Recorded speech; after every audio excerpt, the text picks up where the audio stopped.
Assalamualaikum warahmatullahi wabarakatuh. Alhamdulillah wa syukrulillah ala nikmatillah wala hawla wala quwata illa billah. Amma ba'du. Hari ini mari kita membicarakan, mengupas tentang makna jati diri manusia. Banyak di antara kita yang tidak paham siapa sebenarnya diri kita ini. Ada adagium di abad ke-9, seorang tokoh mistisisme, seorang tokoh tasawuf yang bernama Yahya Mu'ad Ar-Razi. Dia berkata, "Man arafa nafsahu faqad arafa rabbahu." Siapa orang yang mengenal dirinya, tentu dia akan mengenal Rabb-nya.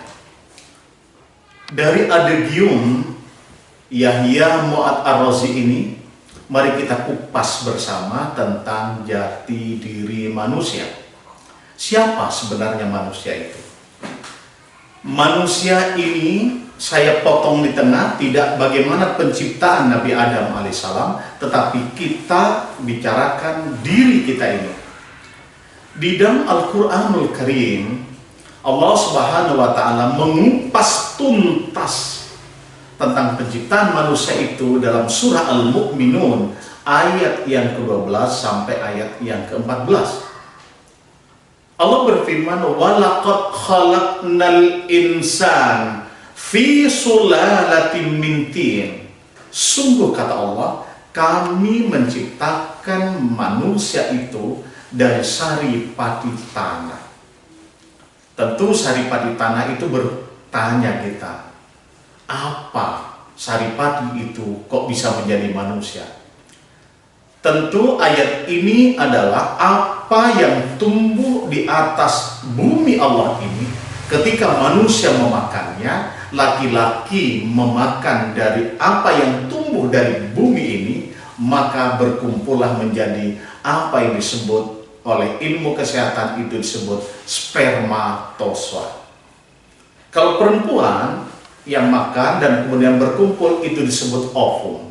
Ketika spermatozoa ini berkumpul dengan ovum di suatu tempat yang kokoh, dalam ilmu kedokteran disebut uterus, di dalam Al-Quran disebut fi qararim makin, tempat yang kokoh, maka kemudian secara robbani maka proses sperma dan ovum itu terjadi selama berada di tempat yang kokoh itu.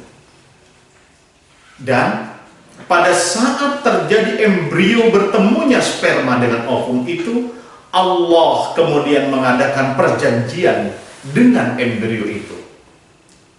Kemudian Allah berfirman, "Alastu bi rabbikum?" Apakah aku ini adalah Rabb kalian? Embrio itu berkata, "Bala syahidna." Iya, engkau adalah Rabb kami. Ini Allah Subhanahu wa Ta'ala jelaskan dalam surat Al-A'raf ayat 172. Ketika kita berjanji kepada Allah bahwa Allah itu adalah Rabb kita, maka tentu dari embrio menjadi janin, setelah dilengkapi oleh Allah Subhanahu wa Ta'ala itu, maka keluarlah menjadi bayi, dan Allah sebut bayi itu dengan sebutan yang 4. An-Nas, Al-Bashar, Al-Ins, dan Bani Adam. Manusia, An-Nas, Al-Insan, Al-Bashar, dan Bani Adam ini dipilih oleh Allah karena manusia itu adalah makhluk pilihan Allah, makhluk yang terbaik. Laqad khalaqnal insan fi ahsani taqwim. Dalam surat At-Tin ayat yang keempat itu, sebaik-baik bentuk di antara makhluk Allah yang lain. Kenapa Allah memilih kita sebagai bentuk yang terbaik? Karena Allah Subhanahu wa Ta'ala memilih kita menjadi pemimpin di atas planet bumi Allah ini, memimpin di antara makhluk-makhluk Allah yang lain. Tetapi ingat, kepemimpinan kita besok akan dimintai pertanggungan jawab oleh Allah Subhanahu wa Ta'ala. Bagaimana agar kepemimpinan kita besok menjadi pemimpin yang is the best? Maka tentu manusia sinergikan badak yang diciptakan oleh Allah ini tidak akan bermakna secuil pun kalau tidak bersinergi dengan ruhani yang Allah ciptakan. Ada ruh, ada akal, ada qalbun, dan ada nafas. Ruh itu kita tidak usah membahasnya, karena Allah yang menyatakan wa yas'alunaka 'anil ruh qul ruhu min amri rabbi wa ma utitum minal ilmi illa qalila. Tetapi yang kita perhatikan ketika Allah menciptakan akal, sinergikan dengan badak ini. Afala tatafakkarun, apakah engkau tidak berpikir? Afala ta'qilun, sinergikan dengan badak kita untuk menjadi kita pemimpin dengan akal kita. Tetapi yang terpenting ketika hati sebagai driver untuk badan kita ini, Allah memberikan tiga kriteria tentang hati, yaitu hati yang selamat, hati yang sakit, dan hati yang tertutup. Tetapi yang harus sinergikan hati yang selamat. Berikutnya adalah manusia diberikan oleh Allah Subhanahu wa Ta'ala itu juga jiwa. Jiwanya ada tiga. Jiwa yang lawamah, yang menyesal, jiwa yang amarah, yang selalu mengajak kepada kejahatan, la amaratum bisu, dan yang ketiga adalah jiwa yang baik, yang mutmainnah, yang Allah sebutkan, ya ayyuhan nafsul mutmainnah irji'i ila rabbiki radiyatan mardiyah, kembalilah kepada Rabbmu. Maka tentu untuk memahami jati diri ini, yuk sinergikan badak ini dengan jiwa yang mutmainnah dan qalbun yang salim. Man atallah biqalbin salim sebagai driver badak kita ini. Sebagai bentuk pemanggilan Allah terhadap kita sebagai sebutan An-Nas. Kenapa disebut An-Nas?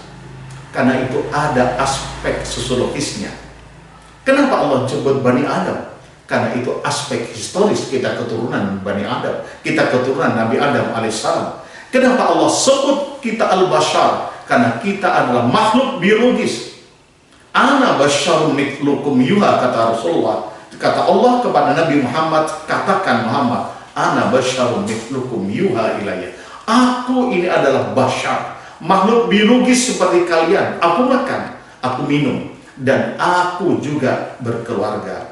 Maka tentu apa yang disebut dengan ins itu adalah karena intelektual kita, pikiran kita, sinergikan kita dengan intelektual yang baik, dengan alam fikir yang baik. Dalam hadis qudsi Allah berfirman, ana inda dhanni abdi bi, aku adalah sesuai dengan prasangka hambaku.